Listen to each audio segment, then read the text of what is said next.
পরিবারকে ঝুঁকিতে ফেলে কলেজের জরুরি দায়িত্ব পালন করেছি, কিন্তু কিন্তু তার বিনিময়ে আমরা কি পেয়েছি? আমরা শুধু বৈষম্য, বঞ্চনা, লাঞ্ছনা, অবহেলা ছাড়া আর কিছুই নয়।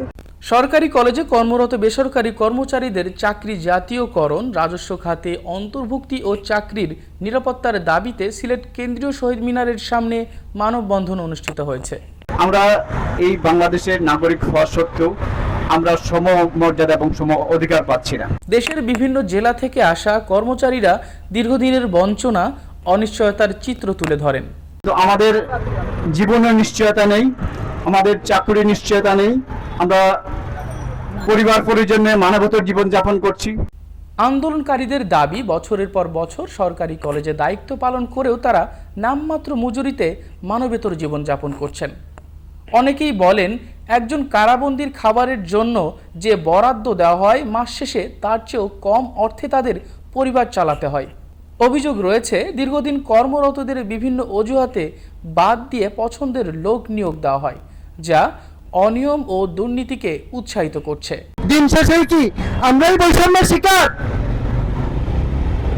আমরা এখন কোথায় যাব? আমরা তো বিলাসী জীবন যাপন চাইছি না, দুমুঠো দুবেলা ডাল ভাত খেয়ে বাঁচতে চাই। খুব শীঘ্রই আমাদের যাবে যৌক্তিক বিবেচনা করে আমাদের চাকরি রাজস্ব খাতে স্থানান্তর করে মাথা গুছা ঠাই করে দেন। মানববন্ধনে সংহতি জানান এমসি কলেজ সহ বিভিন্ন শিক্ষা প্রতিষ্ঠানের শিক্ষার্থীরাও। এছাড়াও রাজনৈতিক নেতৃবৃন্দ আন্দোলনকারীদের দাবিকে যৌক্তিক উল্লেখ করে বিষয়টি ইতিবাচকভাবে বিবেচনার আশ্বাস দেন। সরকারের বয়স হয়েছে মাত্র 4.5 মাস। আপনাদের দাবি দেওয়া দীর্ঘ 18 বৎসর, 17 বৎসর পূরণ হয়নি। যেহেতু আপনারা দাবি দেওয়া করেছেন, নিশ্চয়ই সরকার আপনাদের এই দাবি দেওয়ার ব্যাপারে সরকারের সংশ্লিষ্ট বিভাগ নিশ্চয়ই কাজ করছে। অবশ্যই দাবি দেওয়া থাকবে।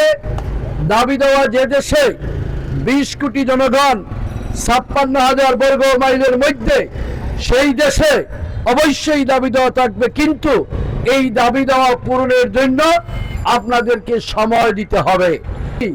আপনারা আজকে যে মানববন্ধন করছেন, সরকারের সংশ্লিষ্ট বিভাগের কাছে আপনাদের এই মানববন্ধন এর বিষয়বস্তু নিশ্চয়ই সরকারের যারা সংশ্লিষ্ট জায়গায় দায়িত্বরত আছেন তাদের মাধ্যমে এটা পৌঁছে যাবে, এবং আমরাও চেষ্টা করব যাতে আপনাদের এই বিষয়টি সরকার বিবেচনায় নিয়ে আপনাদেরকে সরকারিকরণ এবং বেতন স্কেলের মধ্যে নিয়ে আসে ইনশাআল্লাহ।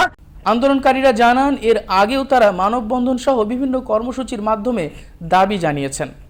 দ্রুত রাজস্ব খাতে অন্তর্ভুক্তি সহ দাবিগুলো বাস্তবায়ন না হলে আরও কঠোর আন্দোলনের হুঁশিয়ারি দেন আন্দোলনকারীরা। News desk, the Sylhet TV.